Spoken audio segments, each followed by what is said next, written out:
Hello दोस्तों, स्वागत है आपका आज के इस नए वीडियो में, जिसमें हम आगे डिस्कस करेंगे।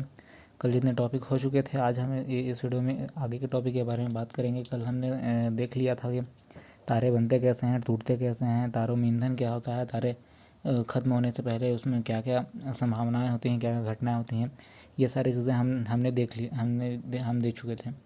आज हम इस वीडियो में आपको बताएंगे कि आकाशगंगा के बारे में हम बताएंगे आपको। आकाशगंगा में क्या क्या हैं, क्या क्या होती हैं, आकाशगंगा में तारों की संख्या कितनी है, ये इन सभी घटनाओं के बारे में आज हम इस वीडियो में डिस्कस करने वाले हैं। तो चलिए शुरू करते हैं। तो शुरू करने से पहले हम कुछ बेसिक इंट्रो के बारे में सुन लेते हैं कि पहले यदि हम पृथ्वी से आँख उठा करके ऊपर देखें तो जो भी कुछ भी हमें दिखेगा सारा कुछ ब्रह्मांड कहलाता है, अंतरिक्ष कहलाता है। अंतरिक्ष वो चीज़ है, ऐसा एरिया है जो कभी ख़त्म होने वाला नहीं है। ये हमेशा बढ़ता ही रहेगा, ख़त्म हो कभी नहीं ख़त्म होगा। ये हमेशा बढ़ता ही रहेगा। तो हम अगर हम आँख उठा के कुछ भी देखें तो हमें सबसे ज़्यादा कुछ दिखाई देगा, तो वो सबसे ज़्यादा हमें कुछ मात्रा में दिखाई देंगे तो खाली तारे ही दिखाई देंगे। तारों के अलावा बहुत कुछ हमें ये समझिए कि हमें बस तारे ही दिखाई देंगे। तो तारों के उन असंख्य समूह को ही हम कहते हैं क्या, आकाशगंगा। ठीक है, तारों के असंख्य समूह को ही हम कहते हैं आकाशगंगा। तो आकाशगंगा किसके अंदर आता है दोस्तों, ये ब्रह्मांड के अंदर आता है। इसे हम आगे एक ग्राफ के ज़रिए समझ सकते हैं, समझ लेंगे हम। मैं आपको ग्राफ बना के दिखा दूंगा। तो इसे हम शुरुआत करते हैं पहले ब्रह्मांड। ठीक है, ब्रह्मांड। ठीक है, तो ब्रह्मांड में हम क्या पढ़ने वाले हैं, हम ब्रह्मांड में जानने वाले हैं कि तारों के असंख्य समूह को हम क्या कहते हैं, आकाशगंगा। ठीक है, ये तारे हैं, सम गैस वॉट, ये तारे हैं, इसे हम तारों का समूह मान लेते हैं। ये पूरे तारे हैं। ठीक है, ये तारों का एक असंख्य समूह है। तारों के असंख्य समूह को आकाशगंगा कहते हैं। ठीक है, तारों के असंख्य समूह को ही आकाशगंगा कहते हैं। तारों के असंख्य समूह को ही आकाशगंगा कहते हैं। तो मैं आपको बता देता हूँ पहले कि तारों का समूह कितना होता है। तारों के अगर हम स्टडी करते हैं ठीक से, तो तारों के एक एक समूह में कम से कम 100 अरब तारे होते हैं। याद रखिएगा दोस्तों, तारों के एक समूह में 100 अरब तारे होते हैं। और ब्रह्मांड की बात करें, ब्रह्मांड में अगर हम आकाशगंगा की बात करें तो ये पूरे आकाशगंगाओं की संख्या 100 अरब है। और उन 100 अरब में एक एक आकाशगंगा में अगर हम तारों की गिनती करें तो 100 अरब तारे निकलकर सामने आते हैं। ठीक है, एक एक तारा कोई गिना हुआ नहीं है, पर बस ये एक स्टडी है जिसके आधार पर मैं आपको ये बता रहा हूँ। ठीक है, तारों के असंख्य समूह को ही आकाशगंगा कहते हैं। इसमें लगभग 100 अरब तारे होते हैं। 100 अरब तारे होते हैं। और आकाशगंगाओं की संख्या भी कितनी है, तो 100 अरब।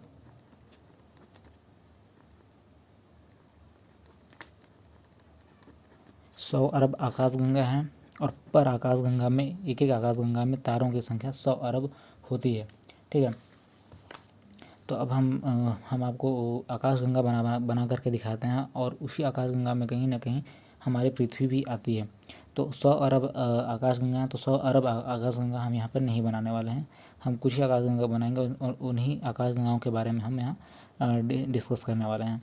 ठीक है, ये आकाशगंगा है, मान लीजिए ये आकाशगंगा है। आकाशगंगा 1, आकाशगंगा 2, ये आकाशगंगा 3। ठीक है, ये 4 हो जाएगा, 5। ये सारे आकाशगंगा हैं। आप फिगर आप अच्छे से बनाइएगा, इसे तारों के रूप में आप बना लीजिएगा। ये आकाशगंगा 3। ठीक है, तो अब 100 अरब आकाशगंगा यहाँ बनाना नामुमकिन है। ठीक है, और इसी किसी आकाशगंगा में भी हमारा कोई सूरज होगा, और उसी आकाशगंगा से हमें मतलब रखना है, क्योंकि हमें मतलब है भाई सूरज से। और सूर्य जिस भी आकाशगंगा में होगा हम उसके बारे में स्टडी करेंगे। ठीक है, तो आकाशगंगा 1, आकाशगंगा 2, आकाशगंगा 3, 4, 5, 6। यहाँ 6 आकाशगंगा हैं। तो इसी में से समझ लीजिए कि इस 3 नंबर वाले आकाशगंगा में है हमारा सूरज। सूरज को मुझे लाल बनाना था, मैं काला बना दे रहा हूँ, आप लोग लाल बना लीजिएगा, ठीक है। ये 3 नंबर वाले आकाशगंगा में आता है हमारा सूरज, ठीक है। तो जिस आकाशगंगा में आता है हमारा सूरज, उसका हम अलग से नाम लिख देते हैं। ब्रह्मांड का, संसार का रूल है कि जो हमारे लिए खास होता है उसके लिए हम अलग से नाम लग के चलते हैं। अब आपके पहचान परिचय वालों को आप परिवार और दोस्त कहते हैं, सड़क पर चलने वालों को आप नॉर्मल लोग में गिन देते हैं, ठीक है। तो ऐसा ही इस ब्रह्मांड में हमारा आता है सूरज। तो इसी सूरज को हम एक अलग नाम से जानते हैं, जिसे हम कहते हैं मंदाकिनी। क्या कहते हैं दोस्तों? मंदाकिनी। और इसे ही हम कहते हैं इंग्लिश में मिल्की वे। मिल्की वे। स्पेलिंग सुधार लीजिए दोस्तों, मेरे इंग्लिश वीक है बहुत ज़्यादा, जहाँ गलत हो जाता है। और इसी को फिर हिंदी में हम क्या कह देते हैं? मिल्क मतलब हो जाता है दुग्ध, वे मतलब होता है मेखला, ठीक है।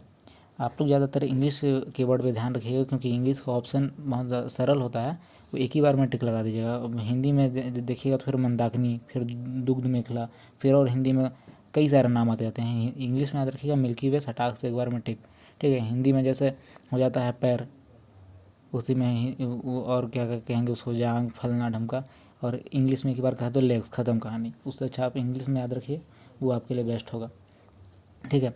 और इससे पास में अगर इस वाले जिसमें सूर्य है, ठीक है, सूर्य से सबसे पास का जो गैलेक्सी है, मतलब जो आकाशगंगा है, सूर्य के पास का आकाशगंगा, ये 1 नंबर वाला, ये सूर्य से सबसे करीब का आकाशगंगा है। इसे हम, मतलब सूर्य के आकाशगंगा वाले मंदाकिनी के आकाशगंगा से सबसे करीब का आकाशगंगा है, तो ये 1 नंबर वाला है। तो इसे हम क्या नाम दे देते हैं? इसका नाम हम नहीं देते हैं, इसका नाम ही है देवयानी। याद रखिएगा, देवयानी नाम है इसका, देवयानी। देवरानी जेठानी नहीं लिखना है, देवयानी। इंग्लिश में से एंड्रोमेडा, इंग्लिश में से कहते हैं एंड्रोमेडा। ये हमारी मंदाकिनी से सबसे करीब का आकाशगंगा है, ठीक है। और अब जो है दोस्तों, इसे क्या कहना चाहिए कि इसे हम 3-3 के ग्रुप में बांट देते हैं। इसे सारे आकाशगंगाओं को 3-3 के ग्रुप में बांटा गया है। तो ग्रुप नंबर 1 हम इसे इसे का बना देते हैं ये, ठीक है। ये पहला ग्रुप हो गया, ये आकाशगंगाओं का ये पहला ग्रुप हो गया। तो इसे हम कहते हैं क्लस्टर, कहते हैं इसे ही क्लस्टर का कहिए या फिर सुपर क्लस्टर कहिए, दोनों की ही बात है। उसी को क्लस्टर भी कहते हैं, उसी को सुपर क्लस्टर भी कहते हैं। क्लस्टर या फिर सुपर क्लस्टर हम इसी को कहते हैं। तो याद रखिएगा, ये हमारे हमें मतलब है सूर्य से, और हम सूर्य की गैलेक्सी वाले, सूर्य के आकाशगंगा की ही स्टडी करेंगे। और हमारे आकाशगंगा से सबसे करीब का कोई आकाशगंगा है, तो वो कौन है? देवयानी। इंग्लिश में उसे कहते हैं एंड्रोमेडा। कल मैंने आपको बताया था कि सूर्य से सबसे करीब का तारा कौन सा है, तो उसका उत्तर हमने बताया था प्रोक्सिमा सेंचुरी, ठीक है। तो वो यहीं कहीं है, यहाँ बना देते हैं उसे ब्लू कलर में, यहाँ पे इस सूर्य से सबसे नज़दीक का तारा है प्रोक्सिमा सेंचुरी, और वो भी इसी गैलेक्सी में है, ठीक है। हम तो और यहाँ पर फिर और इसका स्पीड भी हमने बता दिया था आपको, ठीक है दोस्तों। अब यहाँ पर 2 सवाल उठ के आते हैं, 2 सवाल उठ के आएंगे कि हमारी पृथ्वी सूर्य का चक्कर कितने दिनों में लगा देती है ना। यहाँ मैं लिख देता हूँ, हमारी पृथ्वी सूर्य का चक्कर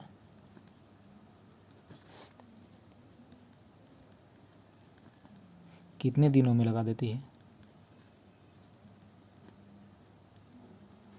हमारी पृथ्वी सूर्य का चक्कर कितने दिनों में लगा देती है? तो हमारी पृथ्वी सूर्य का चक्कर जो है 365 दिनों में कंप्लीट कर देती है, 365 दिनों में लगा करके कंप्लीट कर देती है। लेकिन सूर्य भी किसी न किसी का चक्कर लगाता है। तो सूर्य किसका चक्कर लगाएगा दोस्तों? सूर्य अपनी ही गैलेक्सी का चक्कर, अपनी ही आकाशगंगा का चक्कर लगाता है। तो इसको याद रखिएगा, सूर्य जब हमारी मंदाकिनी का चक्कर लगाता है, ठीक है, सूर्य हमारी मंदाकिनी का चक्कर लगाता है कितने दिनों में लगाता है?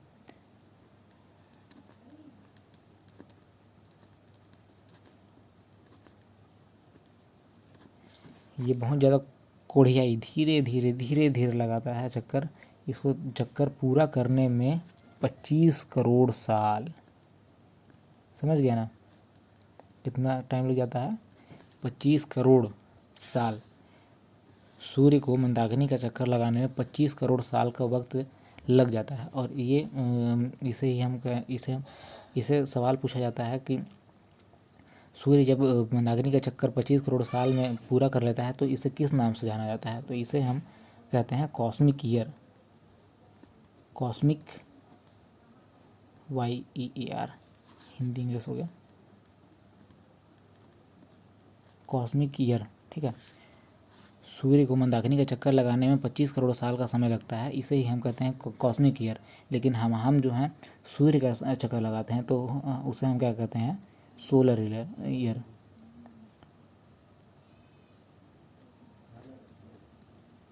सोलर ईयर, ठीक है। सूर्य का चक्कर जब हम लगाते हैं तो उसे हम कहते हैं सोलर ईयर। और सूर्य जब अपनी मंदाकिनी का चक्कर लगाता है 25 करोड़ साल में पूरा करता है, 25 करोड़ साल बाद वो अपना हैप्पी बर्थडे मनाता है, उसे हम कहते हैं कॉस्मिक ईयर। 25 करोड़ साल बाद आता है जो। और इसका मैं आपको स्पीड बता देता हूँ। स्पीड 250 किलोमीटर प्रति सेकेंड। 250 किलोमीटर प्रति सेकंड की रफ्तार में जो है सूर्य हमारी मंदाकिनी का चक्कर लगाता है, उसके बाद भी 25 करोड़ साल का वक्त लगता है। हमारे कितनी पीढ़ियां जन्म लेकर के मर जाएंगी हमको पता भी नहीं चलेगा। उसके बाद जा कर के जो है ये अपना जन्मदिन मनाएगा। अब आगे देखते हैं दोस्तों कि हमारी आकाशगंगा, हमारी मंदाकिनी जो है उसका आकार कैसा होता है। ये सवाल में परीक्षा में कई बार पूछा गया है कि हमारी मंदाकिनी का आकार जो है वो कैसा होता है। तो हमारी मंदाकिनी का आकार जो है, यहाँ पर फिर से मैं आपको मंदाकिनी बना देता हूँ थोड़ा सा बड़ा, क्योंकि इसमें और कुछ 2-3 टॉपिक्स ऐड करने हैं। ये हमारी मंदाकिनी है, समझ लीजिए। ठीक है दोस्तों, ये हमारी मंदाकिनी है। इसका आकार कैसा होता है? सर्पिलाकार। अब सर्पिलाकार, अब बताया जाए कैसे सर्पिलाकार। हाँ, सर्पिलाकार का एग्जांपल ले लेते हैं स्प्रिंग जो है बेस्ट एग्जांपल होगा ये स्प्रिंग। ये सर्पिलाकार होता है। सर्पिलाकार होने का फ़ायदा ये होता है कि हम किसी भी चीज़ को एक साथ एक ही ग्रुप में नहीं रख सकते हैं, अटेगा नहीं। जैसे हम ये एक ब्रांच है, इसमें हमें 50 बच्चों को अगर रखना है एक साथ एक के पीछे एक बैठा के, तो ऐसा नहीं हो सकता। लेकिन छोटे से ब्रांच में ही अगर हम सीढ़ी लगा दें बेडशीट वाली 1 2 3, अगर हम एक ही स्थान पर नीचे से ऊपर के क्रम में बच्चों को अगर बैठाएं, अगर 3 6 9, तो ऐसे में क्या है कि ज़्यादा बच्चे अट सकते हैं। वैसे इसमें होता है सर्पिलाकार, इसका आकार होता है। क्योंकि सर्पिलाकार होने के कारण, क्योंकि ये तारे, इसमें कई सारे तारों को यहाँ रहना होता है, 100 अरब तारे रहते हैं, तो एक साथ नहीं हट सकते। तो ये बस यहाँ तारे हैं, फिर इसी के ऊपर एक और तारा, इसी के ऊपर एक और तारा, समझ रहे हैं। इसी तरह से इसमें 100 अरब तारे जो हैं अटे होते हैं। इसी कारण इसका आकार हो जाता है क्या? सर्पिलाकार। सर्पिलाकार होता है। इसे हम इंग्लिश में क्या कह रहे हैं? तो इंग्लिश में हो जाएगा इसका नाम स्पाइरल। सर्पिलाकार इसी में हो जाता है स्पाइरल। तो अब इसे बड़ा बनाया गया है थोड़ा सा, हमारी मंदाकिनी को थोड़ा बड़ा बनाया गया है। अब इसके अंदर ही कहीं पर आएगा हमारा, हमारी मंदाकिनी में आएगा कहीं सूर्य। पीछे जो है सूर्य हमने काला बनाया, तो यहाँ पर भी मैं सूर्य काला ही बना देता हूँ। ये हमारा आ गया सूर्य। अब सूर्य से सबसे दूर स्थित जो तारों का समूह होगा इस आकाशगंगा में, हमारी मंदाकिनी में, सूर्य से सबसे दूरी पे जो स्थित तारों का समूह होगा, सूर्य से सबसे दूरी पर स्थित तारों का समूह, ठीक है। ये सूर्य से सबसे दूरी पर स्थित है, समझ जाइए इसको। ये सूर्य से सबसे दूरी पर स्थित है, तो इसे हम कहते हैं तारामंडल, ठीक है। सूर्य से सबसे दूर स्थित तारों के समूह को कहा जाता है क्या? तारामंडल, जिसकी संख्या है 89 तारामंडल हैं। और फिर सूर्य के बाद या तारामंडल से पहले जो तारों के ग्रुप है, उसे हम कहते हैं नक्षत्र। नक्षत्र, नक्षत्र की संख्या कितनी है? 27। जितने भी पंडित ज्योतिष हैं जो आपको बोलते हैं कि आपका मंगल भारी है, शनि हल्का है, फलना है ढमका है, तो वो इसी नक्षत्र को पढ़े हुए होते हैं। इसी नक्षत्र को पढ़ने के बाद वो अपने आप को बहुत ज़्यादा बुद्धिमान समझने लगते हैं। ठीक है, तो नक्षत्र के बारे में हम बहुत ज़्यादा डिस्कस नहीं करेंगे, कुछ का जो मैं आपको बता दूंगा बेसिक। ठीक है, और सूर्य के बाद जो आएगा या फिर नक्षत्र से पहले तारों के समूह को हम कहेंगे सौर मंडल। ठीक है, सौर मंडल, और इसी सौर मंडल में कहीं ना कहीं हमारी पृथ्वी भी होगी, है ना। जो सौर मंडल में अभी ग्रहों की संख्या कितनी हो जाएगी? 8। आज की डेट में सौर मंडल में ग्रहों की संख्या 8 है। पहले 9 थी, एक कहाँ गया वो भी हम आपको कहीं बताएंगे आगे आने वाले क्लास में। ठीक है, तो सौर मंडल अब हम जब इस आकाशगंगा हम अपने मंदाकिनी की बात कर रहे हैं, मंदाकिनी में अब हम आ गए हैं हमारे सौर मंडल में। तो हम सौर मंडल के बाद हमारे सौर मंडल के बाद तारों का कौन सा ग्रुप है जो हमारे ऊपर सबसे ज़्यादा प्रभाव डालेगा? क्योंकि सौर मंडल है तो जाहिर सी बात है यहाँ कहीं हमारी पृथ्वी होगी, यहाँ कहीं हमारी पृथ्वी होगी। मान लीजिए ये हमारी पृथ्वी है, तो हमारी पृथ्वी पर सबसे ज़्यादा जो प्रभाव है डालेगा तो कौन डालेगा? सबसे करीब जो है कौन है? तो वो है नक्षत्र। नक्षत्र हम पे सबसे ज़्यादा प्रभाव डालता है। ठीक है, जिसके कारण हमारा दिन खराब हो जाता है, कभी दिन अच्छा हो जाता है, ऐसा ज्योतिष नक्षत्र कहने वाले यही कहते हैं। तो ये हमारे ऊपर सबसे ज़्यादा अगर कोई प्रभाव डालता है तो वो है नक्षत्र का तारामंडल का समूह, नक्षत्र तारामंडल का समूह हमारे ऊपर सबसे ज़्यादा प्रभाव डालता है। अब मैं आपको समझा देता हूँ कि ब्रह्मांड जब अगर हम पढ़ रहे हैं तो ये किस पोजीशन पे आएंगे। सबसे पहले क्या आएगा? तो सबसे पहले अगर आएगा हमारे लिए, तो हमारे लिए पहले सबसे मोस्ट इम्पोर्टेंट है वो है सन। सन के बाद हमारे लिए क्या आएगा? सौर मंडल। ठीक है, सौर मंडल। इस फिगर को बनाने का एक रीज़न है जो तुरंत मैं आपको बताने वाला हूँ। सौर मंडल, सौर मंडल के बाद आएंगे क्या? नक्षत्र। नक्षत्र के बाद आएंगे फिर आकाशगंगा। फिगर आप अच्छे से बना लीजिएगा, आकाशगंगा। ठीक है, और अंत में फिर आ जाता है हमारा क्या? ब्रह्मांड। अंत में आ जाएगा हमारा ब्रह्मांड। ठीक है, ये मतलब शुरू यहाँ से हुआ दोस्तों, ब्रह्मांड, आकाशगंगा, नक्षत्र, सौरमंडल, फिर आखिरी में आएगा सन। अब इसको बनाने का कारण क्या है? इसको बनाने का कारण क्या है तो समझते हैं यहाँ पे। इसको बनाने का कारण है तो ये है, इसको बनाने का कारण बस इतना ही है कि हमें इससे फिर पता लगेगा कि सूर्य जो है वो अपने आकाशगंगा का चक्कर कैसे लगाती है, या फिर पृथ्वी हमारे आकाशगंगा का चक्कर कैसे लगाता है, पृथ्वी हमारे सूर्य का चक्कर कैसे लगाता है। ठीक है, हमें ये बताना है। तो हम मान लेते हैं सपोज दैट ये सन है, सूर्य, और ये इस अंडाकार पात पे, ये अंडाकार पात पे हमारी पृथ्वी अंडाकार पात में यहाँ पे सूर्य का चक्कर लगाती है। ये होगी हमारी पृथ्वी, ये अंडाकार पात में हमारे सूर्य का जो है चक्कर लगाती है। तो हम इसको कैसे हमें कैसे पता चला कि हम ये जो पृथ्वी जो है सूर्य का चक्कर अंडाकार पात पे लगाती है? तो इसको बताने के लिए सबसे पहले आए कुछ वैज्ञानिक आए। तो सबसे पहले नंबर पे आते हैं कौन? टालमी। ठीक है, टालमी ये सबसे गलत वैज्ञानिक था, लेकिन इसको हद हो गया इसके साथ। हो ये गया कि टालमी ने बताया कि पृथ्वी भैया स्थिर है। टालमी ने क्या कह दिया आकर के? पृथ्वी स्थिर है अपनी जगह पे, वो कहीं आती जाती नहीं है, पृथ्वी स्थिर है कह दिया इन्होंने। पृथ्वी स्थिर है कह दिया इन्होंने, और क्या कह दिया इन्होंने कि सूर्य चक्कर लगाती है। किसका?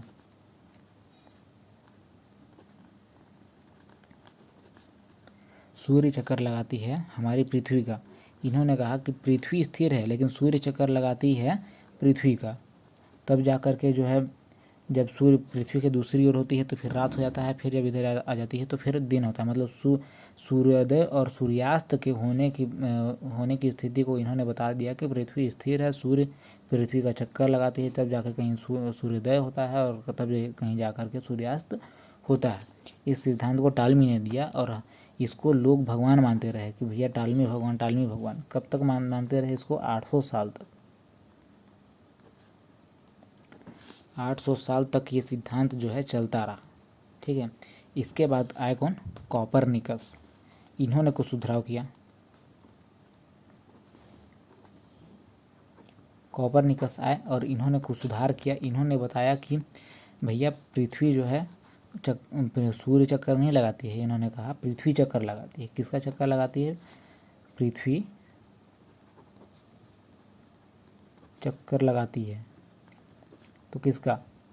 सूर्य का। ठीक है। पृथ्वी चक्कर लगाती है, सूर्य का चक्कर लगाती है पृथ्वी। लेकिन इन्होंने एक थ्योरी जो है गलत दे दिया। इन्होंने कहा कि पृथ्वी सूर्य का चक्कर तो लगाती है, लेकिन इन्होंने कह दिया कि ये गोलाकार दिशा में चक्कर लगाती है। ठीक है। तो ये वाला भी थ्योरी जो है गलत हो गया। थोड़ा सा कहीं सही हुआ, लेकिन इस मामले में ये गलत हो गया। ये गोलाकार स्थिति में तो फिर लगाती ही नहीं है। ठीक है। इसके बाद आते हैं वैज्ञानिक केपलर। केपलर आए। इन्होंने कहा फिर कि हाँ भैया पृथ्वी जो है चक्कर लगाती है सूर्य का। इन्होंने बताया कि ये गोलाकार दिशा में चक्कर नहीं लगाती है, ये लगाती है अंडाकार दिशा में, अंडाकार पाथ पे ये, ठीक है,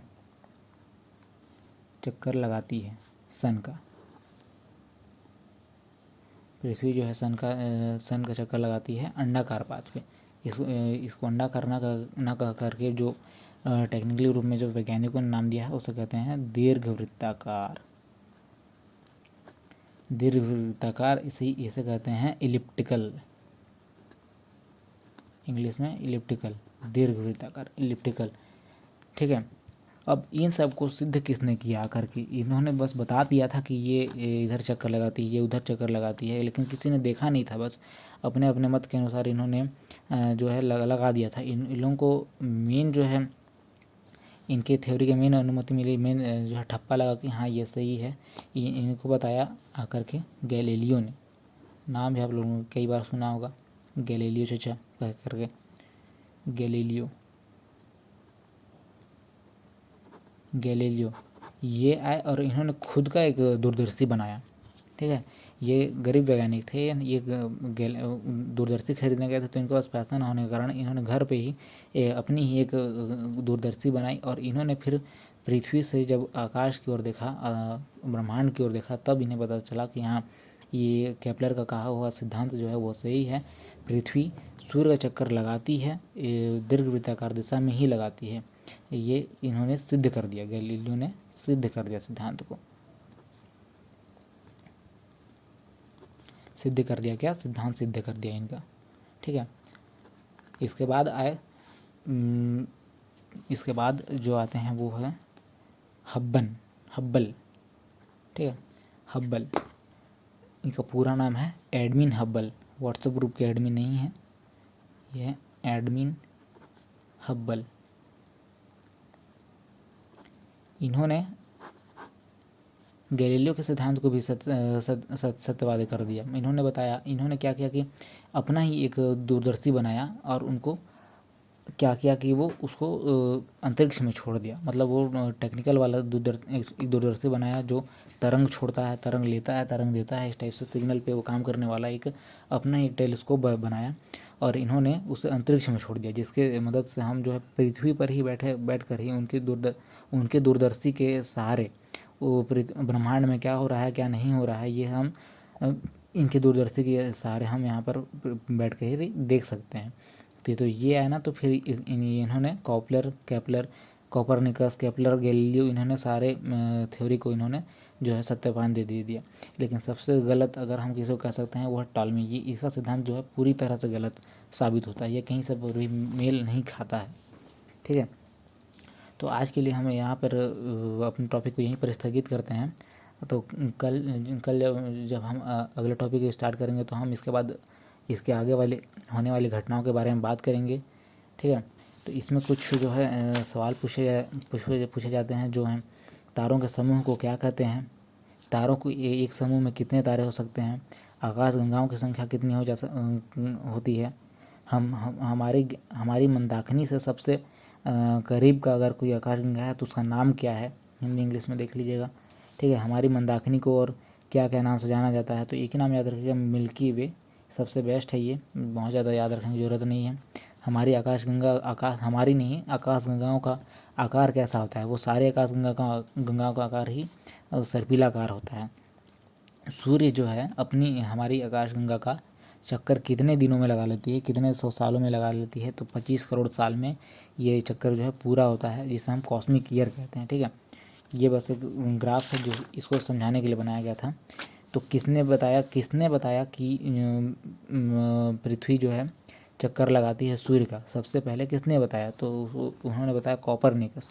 फिर कॉपरनिकस ने बताया, लेकिन किसने बताया कि पृथ्वी जो है दीर्घवृत्ताकार दिशा में चक्कर लगाती है, तो वह केपलर ने बताया।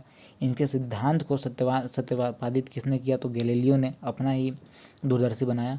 और सबसे अंत में जो आज तक जिसका इमेज हम देख सकते हैं, एडविन हब्बल, इनके द्वारा बनाई गई दूरदर्शी आज अंतरिक्ष में है, जिसके द्वारा हम सभी घटनाओं को, ऊपर चल रही घटनाओं को देख सकते हैं। ठीक है, तो अगली वीडियो में आने से पहले आप इस टॉपिक को एक बार रिवाइज कर लीजिएगा।